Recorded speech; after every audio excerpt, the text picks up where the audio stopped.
বলছো? হাতি নানা।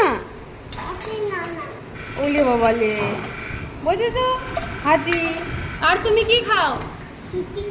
কি খাও? চিকেন। আর কি খাও? কি মাছ খাও? তিমি মাছ খাও। আর কি খাও সোনা? তুমি হাতি খাচ্ছ? হ্যাঁ, হাতিকে খেয়ে নিচ্ছ তুমি?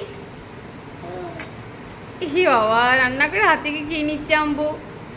আর কি খাও সোনা? আর কি খাও? দুধু। দুধু খাও তুমি।